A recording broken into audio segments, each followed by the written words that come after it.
आज हम एक पेपर मिल फैक्ट्री में आए हैं जहाँ पे पेपर बनता है। तो इस फैक्ट्री में या इस जैसी बहुत सारी फैक्ट्रियाँ, जैसे फूड इंडस्ट्री हो गया, सीमेंट इंडस्ट्री हो गई, फार्मास्यूटिकल इंडस्ट्रीज़ है, ऐसे कई सारे इंडस्ट्रीज़ में बॉयलर जो रखता है यानी थर्मल बॉयलर जो है वो यूज़ होता है। थर्मल बॉयलर से स्टीम बना के वो स्टीम का यूज़ आगे किया जाता है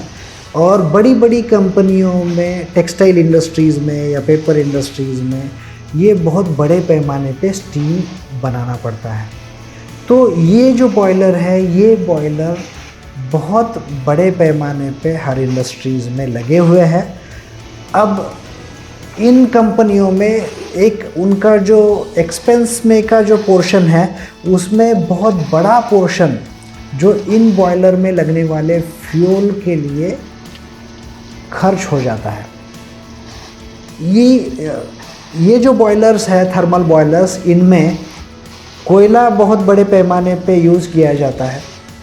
और जैसा आप सब लोग जानते हैं कि कोयला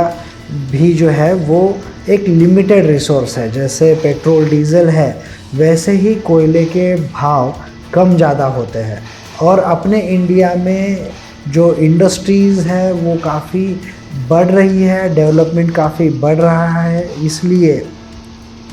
कि अपनी भारत की आबादी लगभग 140 करोड़ लोगों की आबादी है और इतनी बड़ी आबादी में हर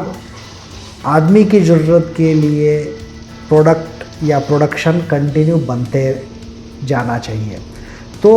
आज ये जो इंडस्ट्रीज़ है, इनकी जो प्रोडक्शन की डिमांड है वो बढ़ती जा रही है और उसी हिसाब से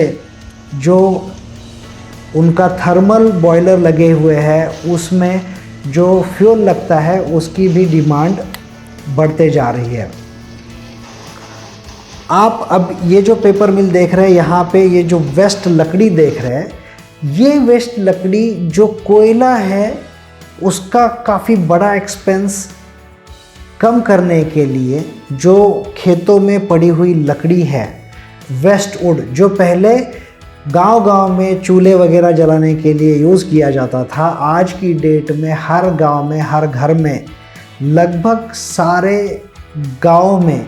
एलपीजी पहुंच चुका है। इसलिए जो खाना पकाना है या जो भी यूज़ है वो एलपीजी का यूज़ हो रहा है। तो ये जो जलावन है वो एग्री वेस्ट ऐसे ही पड़ा पड़ा सड़ा जा रहा है। तो उसका यूटिलाइजेशन करके, यानी वो एक रॉ मटेरियल, बहुत सस्ता ऑप्शन रॉ मटेरियल का हमारे लिए उपलब्ध है, जिसमें ये जो एग्री वेस्ट है या वुड वेस्ट है वो बड़े सस्ते रेट पे, दामों पे आपको मिल जाता है। उसका आपको बुरादे में कन्वर्ट करके या वुड चिप में कन्वर्ट करके आप बॉयलर में डायरेक्टली उसको यूटिलाइज़ कर सकते हैं एज ए एनर्जी रिसोर्स। तो जहाँ पे आपका कोयले का खर्च 100 रुपये आ रहा है, वहीं पे अगर आप कोयले का खर्च 50 रुपये तक भी ला सके, यानी 50% तक रिप्लेसमेंट भी कर सके बहुत सारी जगह पे, तो ये 100% तक भी लोग रिप्लेस कर रहे हैं, जो 100% वेस्ट वुड पे ये उनके जो थर्मल बॉयलर्स है वो चला रहे हैं। अगर ये चलाएंगे तो जो कोल का एक्सपेंस है वो बहुत बहुत बड़े पैमाने पे कम हो सकता है, यानी जो प्रॉफिट है वो काफ़ी बढ़ सकता है, क्योंकि जो हर दिन का आपका कोल का एक्सपेंस है वो हज़ारों लाखों रुपए से आप उसमें कटौती कर सकते हैं, उसमें बचत कर सकते हैं। आज जो वुड चिप है वो वुड चिप कन्वर्ट करने के लिए ये जो अपनी भारत एग्रीटेक की वुड क्रशर मशीन है, वो मशीन का इस्तेमाल करके अभी इस फैक्ट्री में जो पेपर इंडस्ट्री है, इस इंडस्ट्री में हर दिन लगभग 80 से 100 टन तक कोयले की रिक्वायरमेंट उनको हर दिन लगती है। तो जो स्टीम आप 80 से 100 टन कोल जला के आप जनरेट कर रहे हैं, जो प्रोडक्शन कर रहे हैं, उतनी ही स्टीम आप उससे कहीं गुना कम रेट पे जो वेस्टवुड के चिप है या वेस्टवुड का बुरादा है उसका इस्तेमाल करके आप उतनी ही स्टीम प्रोडक्शन कर सकते हैं। यानी आपका हर दिन हज़ारों लाखों रुपया इस प्रोसेस में आप बचा सकते हैं। और जैसे कभी कोल का सप्लाई कम हुआ तो फैक्ट्री में प्रोडक्शन रोकने की नौबत तक कई जगह पे आती है। वो नौबत इस केस में नहीं आती, क्योंकि आप अगर आपका जो कोल का सप्लाई कम हुआ तो वहीं पे आप वो सारा लोड शिफ्ट कर सकते हैं वेस्टवुड के फ्यूल पे। तो ये रिप्लेसेबल भी है, बड़ी आसानी से आप इसमें शिफ्ट हो सकते हैं और इसमें बहुत आसानी से आप बहुत अच्छा मुनाफा अपनी कंपनी के लिए बना सकते हैं।